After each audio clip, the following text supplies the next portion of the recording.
जो इंसान अच्छा नहीं होता ना, उसे पशु पक्षी भी नहीं चाहते। हां, जिन पशु पक्षियों को इंसान ये समझता है कि इनके पास ज्ञान नहीं है, इनके पास बुद्धि नहीं है, इनके पास भी बुद्धियां होती हैं मेरे प्यारे। क्योंकि एक बार किसी रास्ते से दो भेड़िए जा रहे थे, दो सियार जा रहे थे मेरे प्यारे। दोनों भूखे पड़े थे। एक जो सियार था बड़ा होशियार था और एक थोड़ा मंद बुद्धि का था, पर दोनों भूखे थे। अपने आहार के खोज में निकल पड़े। एक जंगल आया, बीच जंगल में एक इंसान के पड़े हुए लाश को देखा और दोनों के दोनों सयार वहां पहुंच गए जहां वो लाश पड़ी थी।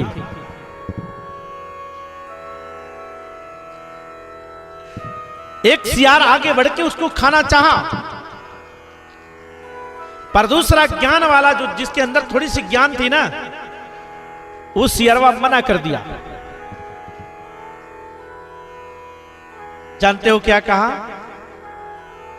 उस सियार ने दूसरे सियार से बोला कि दान विहीन रह कर यह कान सुने नहीं राम कहानी। कहा भैया तुम कहां जा रहे हो? बोला कि मैं इस मरे हुए इंसान का मांस खाने जा रहा हूं। आज ये मांस खा के मेरा मन तृप्त हो जाएगा भैया। दूसरा वाला सियार बोला, ए भैया मत खाना। बोला क्यों ना खाऊं? बोला इसलिए मत खाना क्योंकि यह इंसान बड़ा कंजूस और लोभी था। पहला वाला सियरवा बोलता है दूसरे वाले से कि सुन, क्यों नहीं खाना है इसको? यह इंसान आज तक कुछ दान नहीं किया, इसलिए इनके हाथों को तो बिल्कुल मत छूना। दूसरा वाला सियार बोला ठीक है भैया, इनके हाथ को तो ना खाऊं, पर इनके कानों को तो खा सकता हूं ना। बोला काहे लिए कान को खाओगे? कान सुनी नहीं राम कहानी। जिस कान ने आज तक राम जी की कोई कहानी ही नहीं सुनी हो, अरे वो कान कान थोड़े हुए, वो तो दादुर के कान के समान है, व्यर्थ है। पहला वाला सियार दूसरे वाले सियार से बोला कि इसके हाथों को इसलिए मत खाओ क्योंकि इसके हाथ ने आज तक कुछ दान नहीं किया। इसके कान को इसलिए मत खाओ क्योंकि आज तक कोई राम की कहानी, कोई भगवान की कथा नहीं सुनी, इसलिए इसका कान भी अपवित्र है। अरे लोचन संत लखे नहीं ताही कि तीर्थन पैर गए न गुमानी। दूसरा वाला सियार बोला कि ठीक है इसके आंखों को खाता हूं।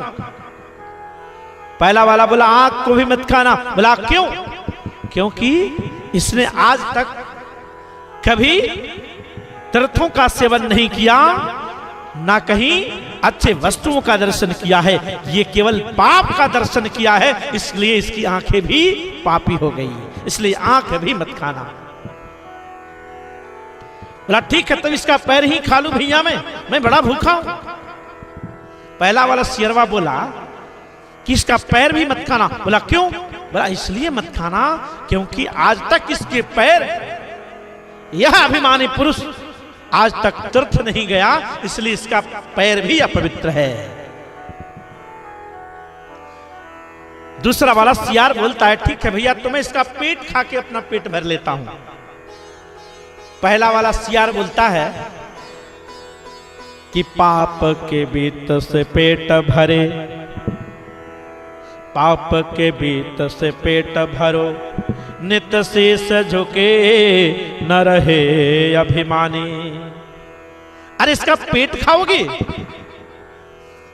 जिन पेटों को तुम खाओगे ना, इस पेट में आज तक जो अन्न ग्रहण किया था ना, वो केवल पाप की कमाई, अपवित्र वस्तु खाकर अपने पेटों को भरा है मेरे प्यारे। मांस मदिराओं को खा करके, शराब ताड़ी पी करके अपने पेट को भरा है, इसलिए इसका पेट भी अपवित्र है, इसका पेट भी मत खाना।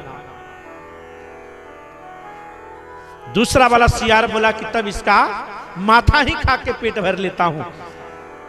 पहला वाला बोला कि माथा भी मत खाना। बोला क्यों? बोला शीश झुके न रहे अभिमानी। इसका जो शीश है ना, इतना अभिमानी पुरुष था कि आज तक किसी मंदिर के सामने, किसी बड़ों के सामने माथा नहीं झुका, इसलिए इसके माथे को भी मत खाना, यह भी अपवित्र है। अरे रे रे जम्बुक त्याग इसे अति निंदित नीच रहो यह प्राणी। इसलिए हे भैया, तुम इस इंसान का परित्याग कर दो, क्योंकि यह नीच भी है, अधम भी है और पापी भी है। मेरे प्यारे, इस भारतवर्ष की पशु पक्षियों की विशेषता को देखो। पशु पक्षी भी सत्य और सत्य का विवेचन कर सकते, तो हम तो मानव हैं मेरे प्यारे, हमें क्या खाना चाहिए, कैसे आहार लेना चाहिए, यह हम भली भांति निर्णय ले सकते मेरे प्यारे, क्योंकि हम इंसान हैं और इंसान के पास बुद्धि होने के नाते इंसान को सोचना भी चाहिए कि हमारा भोजन कैसा होना चाहिए, भोजन पवित्र होना चाहिए।